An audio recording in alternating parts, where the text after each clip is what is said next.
Hi అండి అందరికీ. ఈరోజు మన యొక్క కంపెనీ ఫినిక్సాలో ఒక న్యూ పర్సన్ స్టార్ట్ అయిన తర్వాత వాళ్ళ యొక్క బ్యాంక్ డీటెయిల్స్ ఎలా అప్డేట్ చేసుకోవాలో మనం ఇక్కడ చూద్దాం pin to pin. So first ఒక గూగుల్ పేజ్ ఓపెన్ చేయండి. గూగుల్ పేజ్ ఓపెన్ చేసిన తర్వాత అక్కడ ఫినిక్స్ అని టైప్ చేయండి. సో టైప్ చేసిన తర్వాత మనకి ఇక్కడ కంపెనీ వెబ్సైట్ అనేది రావడం జరుగుతుంది. ఓకే, సో ఫస్ట్ అది క్లిక్ చేసిన తర్వాత మనకు ఒక లాగిన్ పేజ్ రావడం జరుగుతుంది. సో లాగిన్ పేజ్ వచ్చినాక మనకు అక్కడ login with your user ID, password and enter verification రావడం జరుగుతుంది.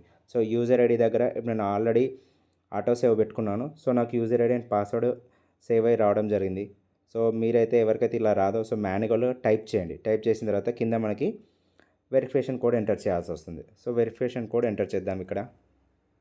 ఓకే, వెరిఫికేషన్ ఎంటర్ చేసిన తర్వాత లాగిన్ అని క్లిక్ చేసేయండి. క్లిక్ చేసిన తర్వాత ఇట్లా మనకు డాష్ బోర్డ్ ఓపెన్ అవుతుంది. మన ఐడి కింద ఏదైతే మనం డీటెయిల్స్ ఎంటర్ చేస్తామో ఒక డాష్ బోర్డ్ రావడం జరుగుతుంది. సో ఇక్కడ చూడొచ్చు నా పేరు షేక్ ఇసాక్.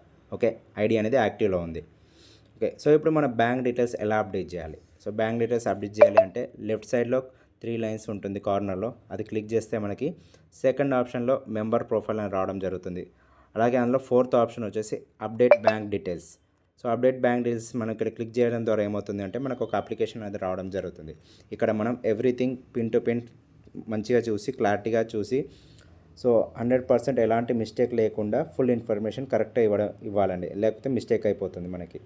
సో ఫస్ట్ ఇక్కడ మనం చూద్దాం అకౌంట్ నెంబర్. సో ఎవరైతే మన బ్యాంక్ డీటెయిల్స్ అప్డేట్ చేస్తున్నారో వాళ్ళ యొక్క అకౌంట్ నెంబర్ కరెక్ట్గా ఇన్ఫర్మేషన్ ఇవ్వండి. అండ్ వాళ్ళ యొక్క హోల్డర్ నేమ్, అంటే ఇప్పుడు నా డీటెయిల్స్ అప్డేట్ చేస్తున్నాను కాబట్టి ఇక్కడ నా అకౌంట్ నెంబర్ ఇచ్చాను, నా పేరు ఇషాక్ షేక్. సో ఎలా అయితే మనకు బ్యాంక్ పాస్బుక్లో ఉంటుందో అలాగే మెన్షన్ చేయాలి. అకౌంట్ హోల్డర్ నేమ్ కూడా, మన యొక్క పాన్ కార్డ్ నెంబర్ అండ్ మన యొక్క బ్యాంక్ ఐఎఫ్ఎస్సి కోడ్ నెంబర్, మనది అయితే బ్యాంక్ నేమ్ ఉంటుందో, అంటే మన కోటాక్ బ్యాంక్ అయితే నాది ఇప్పుడు కోటాక్ బ్యాంక్, ఏ బ్యాంక్ కోటాకా లేకపోతే ఎస్బీఐయా, సో అలా మనం మెన్షన్ చేయాలి. నెక్స్ట్ బ్రాంచ్ నేమ్, అంటే మనది ఏ ఊరికి సంబంధించిన బ్రాంచ్ నేమ్ ఉంటుందో అది మెన్షన్ చేసిన తర్వాత కింద సబ్మిట్ అని క్లిక్ చేయాలండి.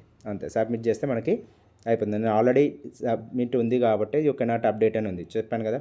సో మనం ఎలాంటి చేంజెస్ చేయరాదు, ఓన్లీ అడ్మిన్ దగ్గర ఈ ఆప్షన్ ఉండటం జరుగుతుంది. సో క్లారిటీగా ఇన్ఫర్మేషన్ అనేది 100% క్లారిటీగా ఇవ్వండి. ఓకే, ఇది అందరికీ యూజ్ అవుతుందండి. సో షేర్ చేయండి. Thank you.